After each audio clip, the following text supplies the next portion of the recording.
SAANYS for the last 10 years. In that, we've had a commitment to the K-12 marketplace, making sure that educators are educated about their finances. We've been able to give those members additional support that's needed to make some of the biggest decisions in their life, like preparing for their retirement and their kids' college education. When an Equitable advisor meets with a SAANYS member, what our objective is to give them the confidence that they need going into retirement, making one of the biggest financial decisions they'll ever make in their life, to best assist them prepare with whatever their financial goals are. Equitable provides SAANYS members includes financial resources and articles, complimentary financial profile meetings and an asset map, professional development educational webinars to units. And then in 2025, we're going to be doing a Ready to Retire series for people that are at least 1 to 3 years out from retirement and want to know how to finalize next steps. We've always provided a Financial Friday series. It's a 30-minute series that goes from 12 to 12:30 that's presented by local regional representatives at Equitable that manage each region within SAANYS on a variety of topics, including planning for the future, student loan forgiveness, and healthcare and retirement. What I would want SAANYS members to know about the Equitable relationship is that you're going to have questions that come up, and there's always a tremendous amount of resources. There's an email address, SAANYSmembers@equitable.com, that can be utilized, and there's always somebody on the other end of that email address to address any questions, comments, or concerns. Best time to plan for retirement is today. Looking at the future immediately or as soon as you're able to, realistically, you're going to be best prepared for that future. Sometimes if people haven't looked for the financial future yet, minimally 7 to 10 years out from retirement, that threshold absolutely must start because you still have time to make effective change, tweaks, and adjustments to your financial situation to best be prepared. The most important message for SAANYS members to know is that Equitable Advisors is there to help them as life comes up. It is normal and it's going to happen where there's questions, concerns, things you're unsure about, and you've got a tremendous amount of resources to help and support you through that.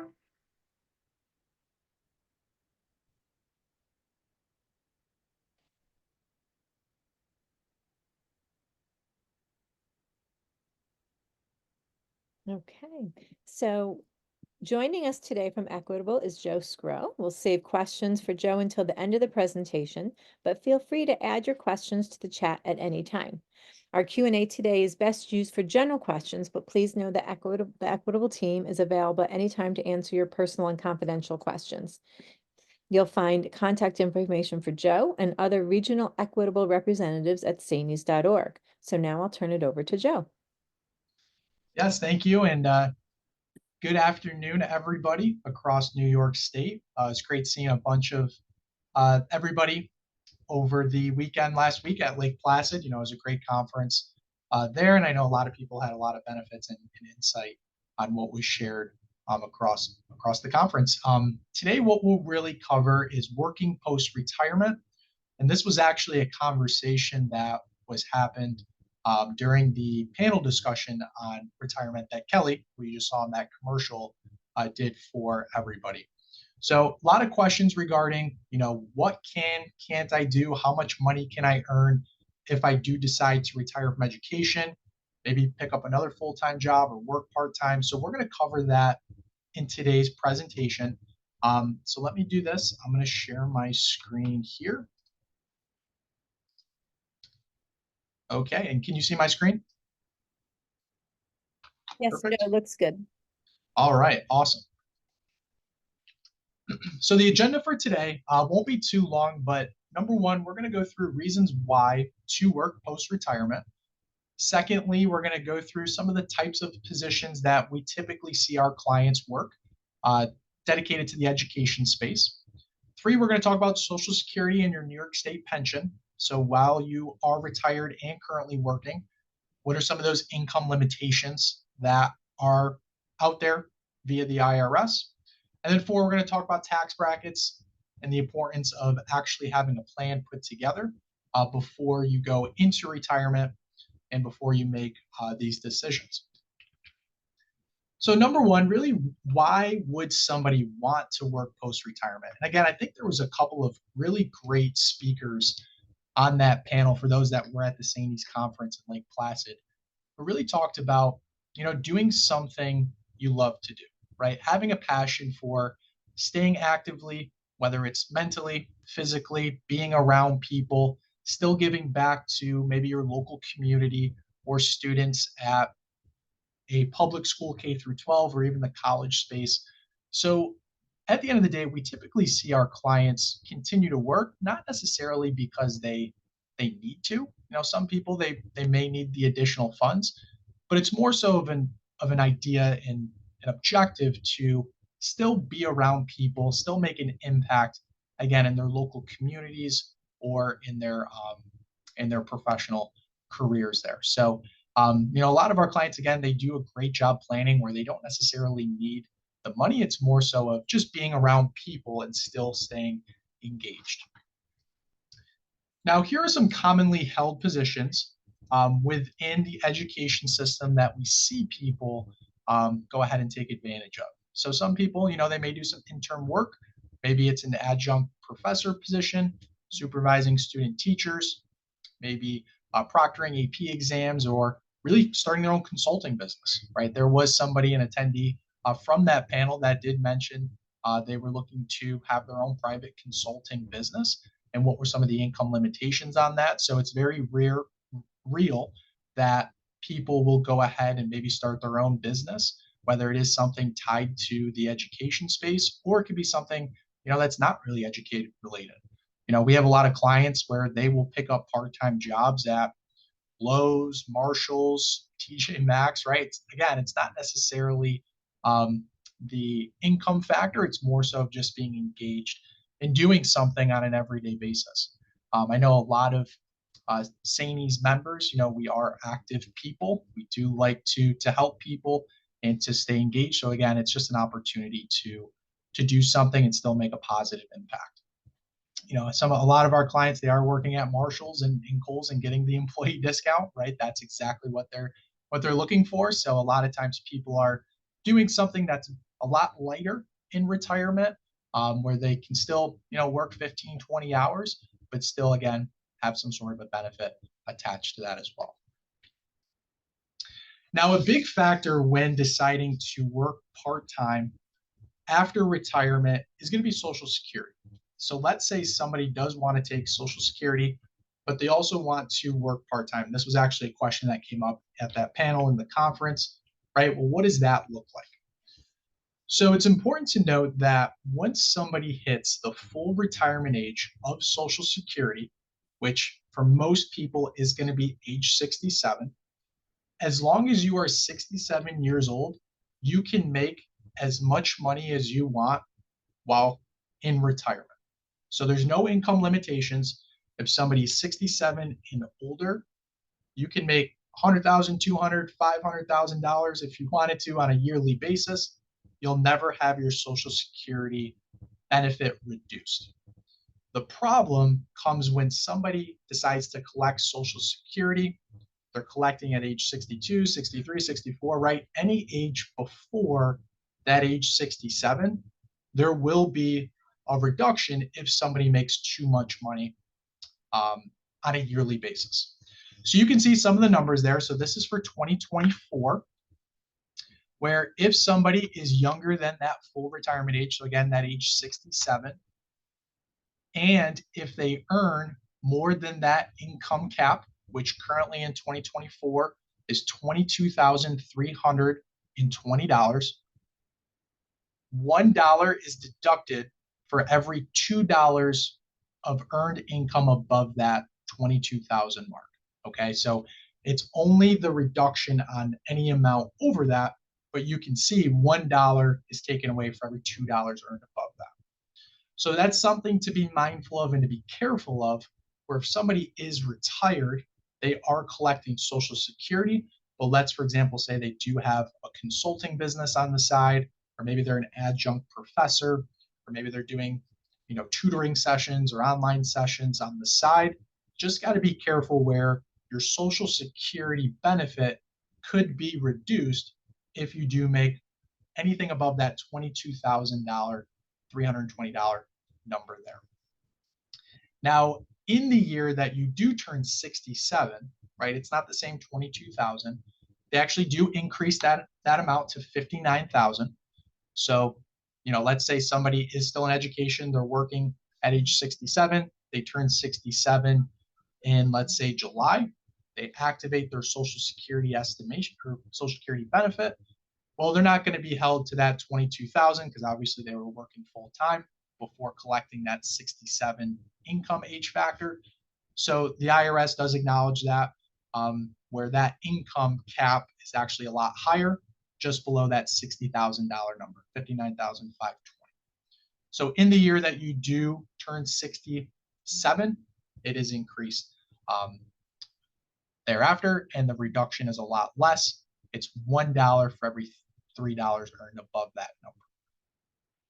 So again, something to be mindful of, where if you do plan on taking Social Security early and you are working in retirement or working part-time, have your own business, something to keep mindful of as far as those income limitations while taking Social Security. Now, everybody's situation is different, right? Some people, it does make sense to take it early and collect that income. Maybe if somebody is working part-time, it may make more sense to delay it till 67, 68 until they're done with that other employer or job that they do have. But at the end of the day, that's why it's important to sit down with a financial professional so we can show you all the different routes and avenues and see which would be most beneficial in your situation moving forward. So that's the Social Security side of the board. Now, what counts as income? Income is any wages if you are employed by a company or an organization. So if somebody actually pays you a paycheck, or net earnings if you're self-employed. So gross income, deducted any expenses that you may have incurred business-wise, whatever your net earnings are, that counts as income in Social Security's eyes. What doesn't count as income are any sort of government benefits, investment earnings, interest, pensions, annuities, capital gains. So if you're receiving a pension, a lot of times we ask, hey, if I'm receiving my New York State pension, will that count in my Social Security reductions? The answer is no. What does count are any active earned income, W-2, 1099, if you are going to go the self-employment route. All those listed on the bottom would not count against your Social Security benefits. Okay, very important to know. But it's important to actually go through those differences to see what is income in the Social Security's eyes there. Now, the New York State pension, this was also a question that came up during the conference and the panelists there, where a lot of times people say, well, if I'm collecting my New York State pension, is there a cap as far as how much money I can make? The answer is generally, yes, there is. However, there is still this waiver period where there is no cap on earnings for New York State pension earners. Now, this has continuously been kicked down the road as staffing has been an issue, employment's been an issue in the education space. Today, it's set to expire June of 2025. So that is when we can expect that this no cap on earnings will default back to the world that we're used to. But again, they set it first during COVID, 2021, they kicked it out. And it feels like every single year when we do this webinar, we continue to say, yep, it's set to expire June of the following year. But so far, this is what we're being told, and it's right on that website. So if you see that hyperlink down there in the bottom right, that's the official page to this earnings after retirement piece on the New York State Teachers Retirement website. You can go online right now, look it up, and it says right there it's set to expire June of 2025. Now, what that cap on earnings typically is, it's about $35,000 a year. So again, very important to note that if they do end up expiring and they stay hold and true to that June of 2025, if you do end up making more than $35,000 per year while collecting your New York State pension, there could be a reduction inside your pension. So again, very important to note where if you are looking to do something in retirement, that could be a very high income position, or it could be a very fruitful position for yourself. Important to note these things, where in June of 2025, this could look a lot different.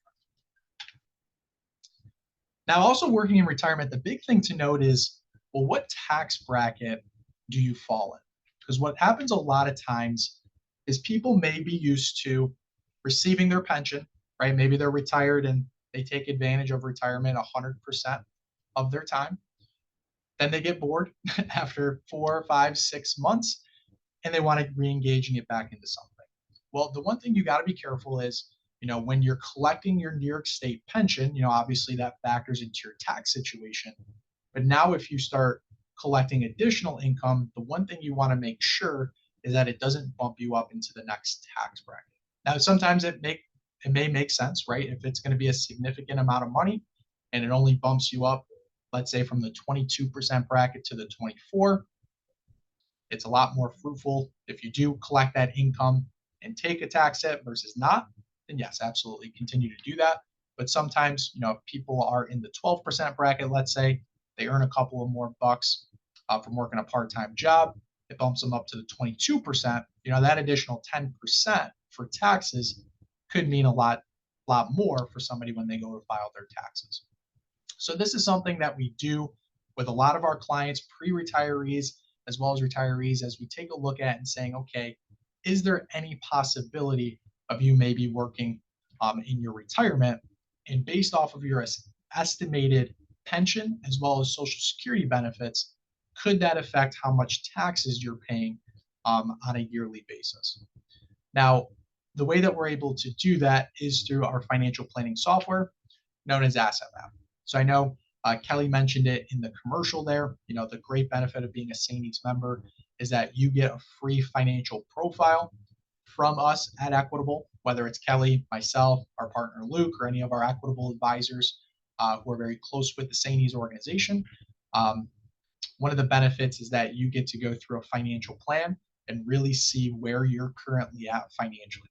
Now, specific to today's topic, what we can really pinpoint are your estimated pension, estimated Social Security, and if you decided to work part-time, all three of those buckets, well, how would that play a factor into you paying taxes, but also would there be any sort of circumstances where maybe your Social Security benefits get reduced or your New York State pension may get reduced if it's post June of 2025.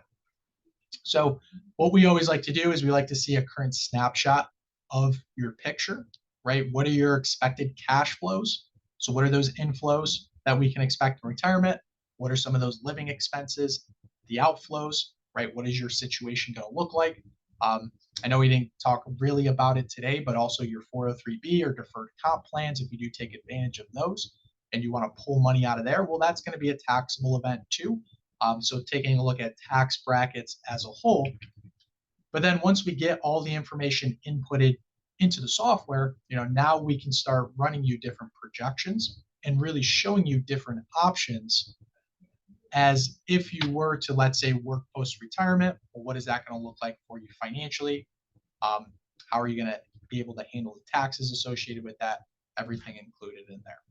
So very important, right? If you do have any sort of thoughts, or maybe it is one of your passions to continue working once you are fully retired from the education space, it's really important to sit down with a financial professional and make sure that you do have a plan in place so that you're not caught off guard by receiving your pension, collecting Social Security, and now a lot of your benefits are being reduced, right? So very important. And that's it. So really quick, very easy, but a lot of great information to know about the Social Security as well as New York State pension. If you do have specific questions regarding your situation, you can scan that QR code right there at the top, and that QR code is going to send you to your email. So it's going to open up whether you use Outlook or Gmail. And what you can do is you can request a meeting with a financial professional, and they would be able to reach out to you, go over your specific situation, and give you that free financial profile for yourself for being a SAANYS member there. So what I'm going to do is I'm going to stop sharing my screen here. I'm going to pop open the Q&A.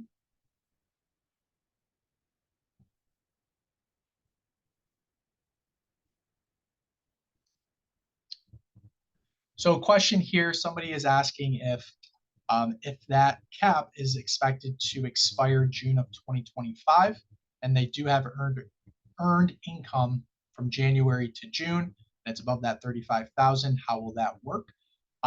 They will have a grace period for this, so they will not punish you for taking advantage of the no cap on earnings for that first half of the year.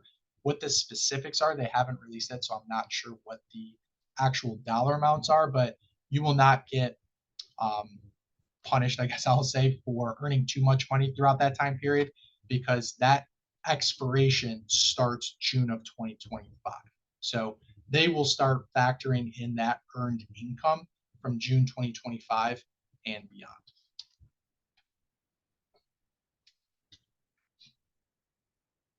A great question.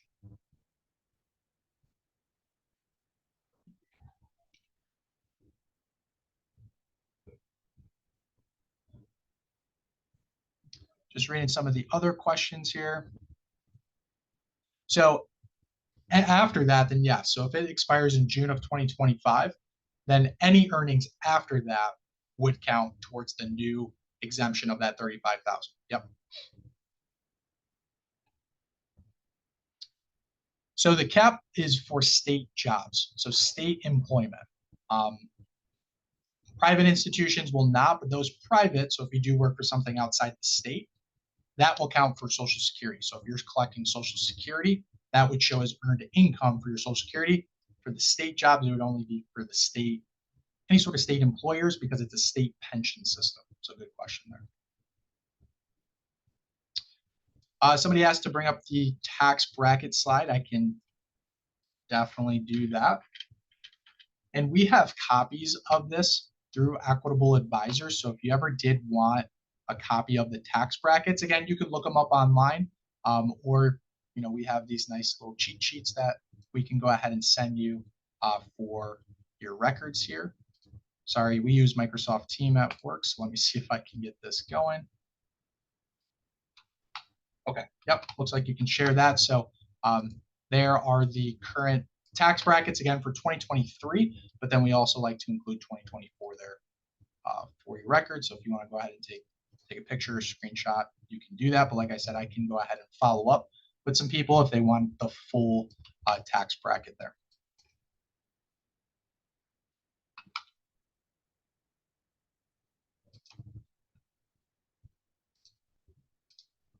Pull up the Q&A again. So somebody asked, is a 457 plan better than a 403B for retirement planning?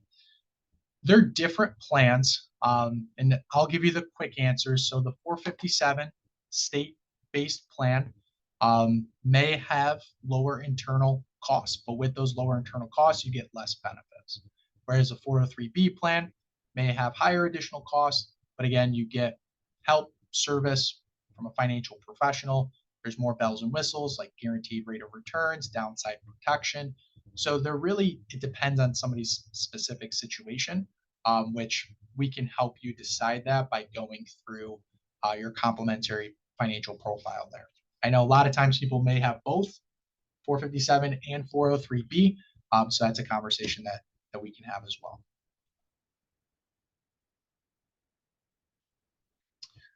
About what time of year they typically announce it?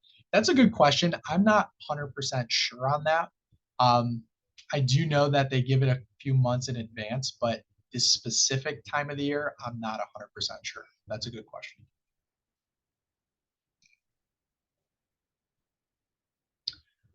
Difference between public-private, yep, we talked about that.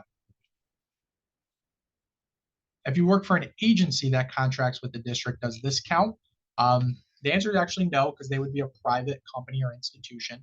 Again, it goes back to, is it a private company or is it a state position?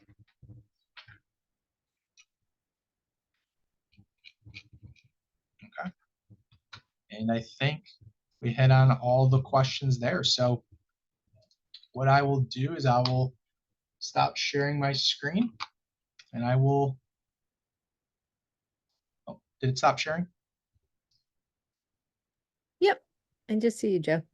Oh, okay, perfect. Sorry, Yeah. again, we're using Microsoft Teams, not used to the Zoom, but Okay. yeah, to just kind of wrap it up again.